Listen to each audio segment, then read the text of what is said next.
Union College head football coach John Poppy after Union falls to John Hopkins in the second round of the NCAA Division III football playoffs. Coach, if we can just start with an opening statement about the game, and then we'll just have a few questions for you. Yeah, hats off to John Hopkins, their coaching staff. Tremendous job, tremendous football team. Ran into a buzzsaw today, offensively, defensively, special teams. Just they were better.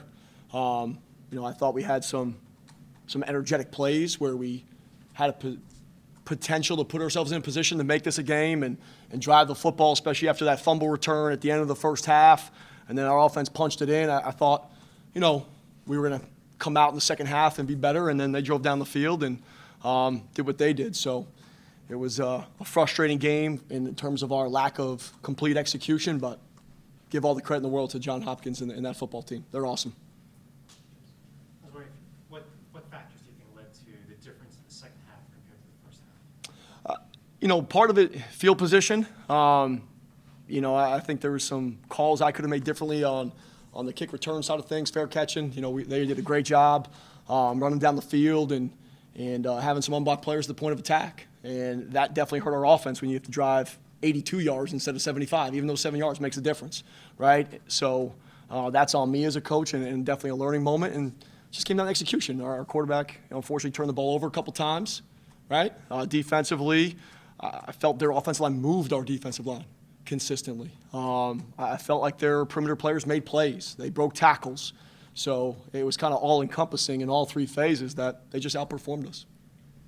Johns Hopkins defense, I think they had 4 takeaways, 4 sacks, only 3 points in the second half. What did you see from their unit? What did you see from their unit? Their unit?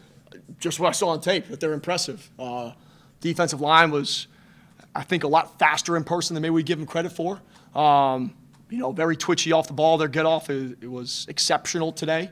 I felt like their coverage in terms of the routes we had called was very sticky.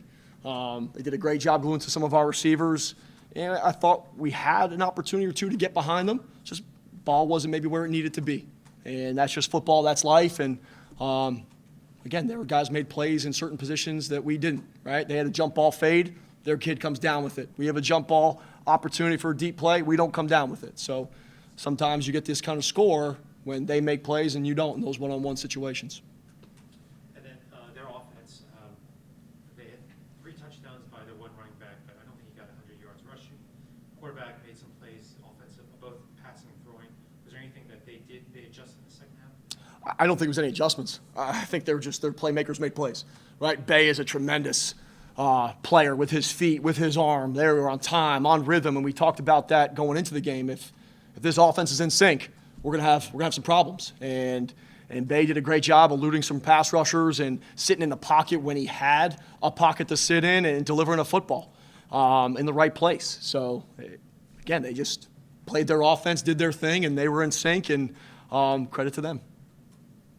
Coach, talk about the conversation at halftime. Hopkins up 13-0, missed that kind of 4th and 1 kind of fake, whatever you want to call it, but it was the guy down the middle.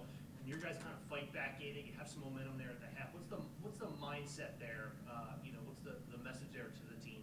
I think when you catch a break like that, sometimes it's great for you, right? And that was the first opportunity for our offense to start with great field position.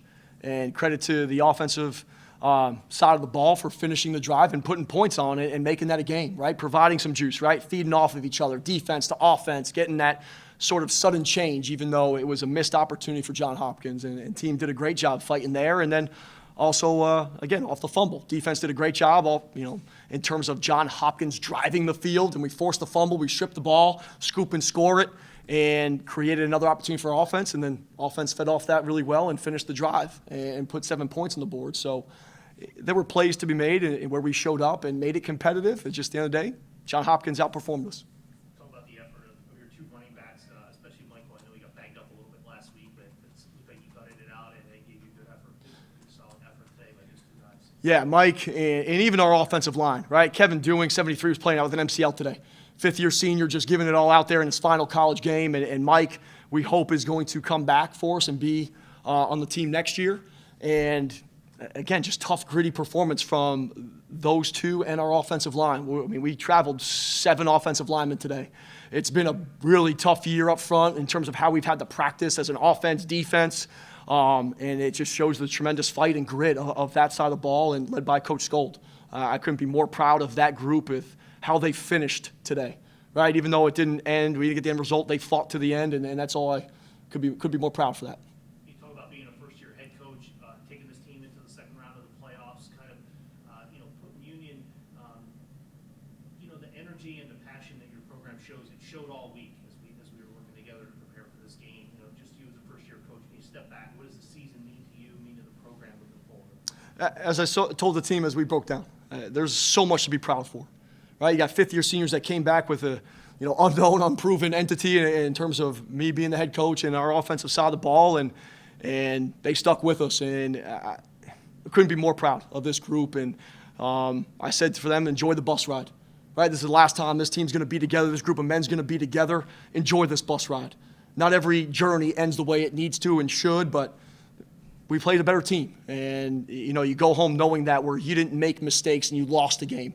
You got outperformed. You got beat. So enjoy these, 6 hours we on this bus ride and reflect on just what an amazing season it truly was. And no one, right, expected us to be here. We were picked fourth in our preseason conference poll. And here we are in the Sweet 16, where there's only, 8 teams that are going to advance from here. And there's, a lot of people that wish they could have made it to this point. So I'm tremendous proud of the group, the team, and even the guys that are back home that couldn't be with us today. It was an awesome season and hopefully something we build on for the future. Thank you so Cool. much. Appreciate you guys. Awesome. Thank you guys.